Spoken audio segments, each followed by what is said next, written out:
Hi guys, welcome to June's monthly newsletter. Let's start with our tarot reading.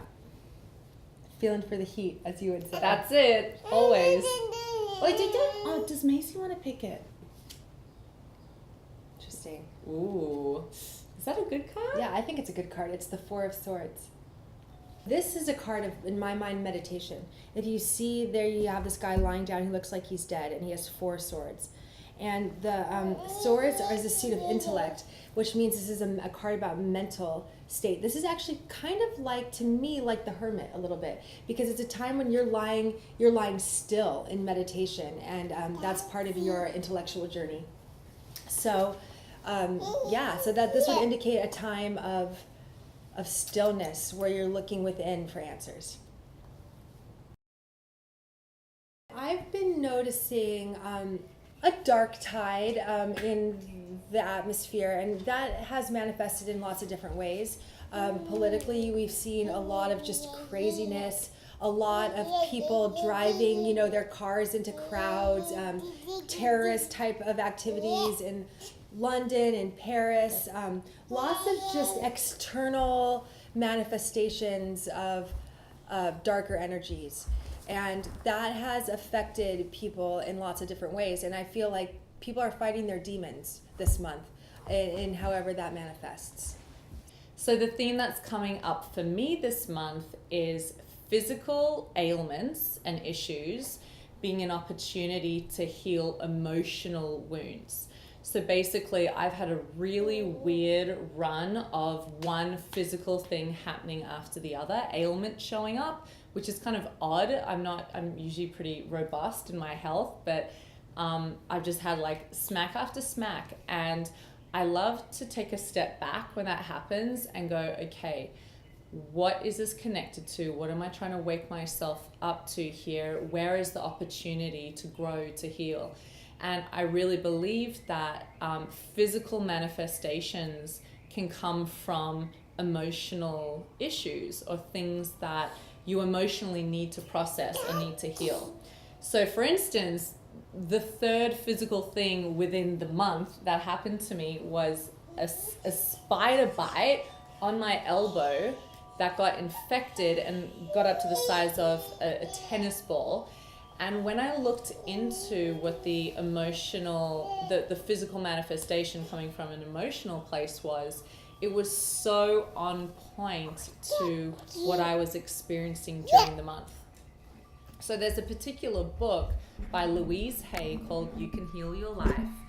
And she explores this philosophy on the fact that, physical manifestations come from emotional wounds, and she connects every ailment possible in your body to an emotional issue and offers you a positive affirmation to start exploring and using to undo that emotional blockage or wound to then help you physically heal your own body. Well, so we won't have to get too deep into what she said about your elbow. Yeah, just kind of personal. Yeah, we don't have to go there. Oh, but it was on point. It was basically, about needing to heal a wound around particular people in my life where I'm like, oh, I knew it, I have to face it. How did they know? And it's my body, my higher self saying, okay, come on, wake up, time to heal that. So, and I've thought this because I've had bug bites in places like on my third eye or places where I'm like, how does the bug know? But what I think my answer to that is that you might have just, glowing energy. From an energetic perspective, you have an energy, pocket happening there. So as from the bug's perception, they might be able to sense that energy, and maybe that's why they're attracted to that place. That's what I think. Maybe. Stranger things have happened. Stranger things are happening every day. So what I've been experiencing in my kind of, parenting world with Valentine is allowing him to feel whatever emotions are coming up without me closing it.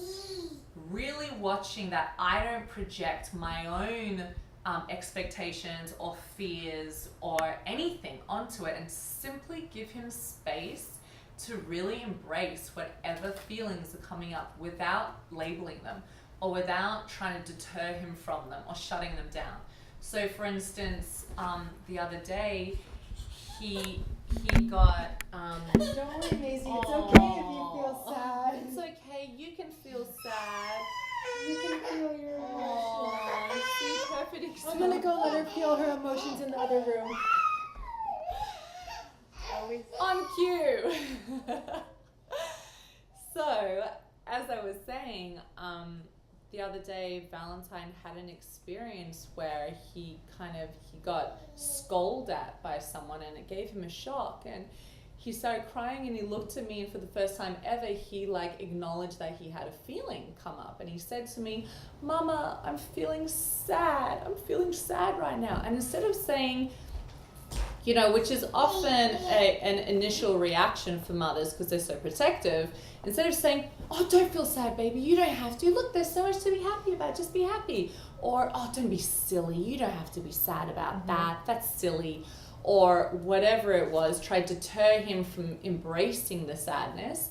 I stopped and I went, so I waited for him to claim how he was feeling rather than me say, "Oh, was that sad for you?" I waited and he said, "Mama, I'm feeling sad." And I looked at him and I said, "You feel sad?" "Yeah, I feel sad." So I validate his feeling. And then he said, and then I said, "Tell me about it." And he said, "I feel sad because that lady said that." And I went, "That lady said that?" I just narrate his experience. And then I say, "It's okay to feel sad. Mama feels sad sometimes. It's okay. It's fine to feel sad." And the more he embraced it, the more we spoke about it and workshopped it, the more it was just leaving him. And I could just see him processing it and letting it go rather than holding on to it and making it an issue. So we start off with some organic coffee. Non-organic coffee can have pesticides, herbicides, all that stuff kind of sprayed on it, which is not good for your system. And also a brand with good integrity will do mold testing on the coffee to make sure that you're not ingesting any mold elements. So 1 cup of warm coffee, 1 teaspoon of MCT liquid coconut oil, really good for the brain, for focus.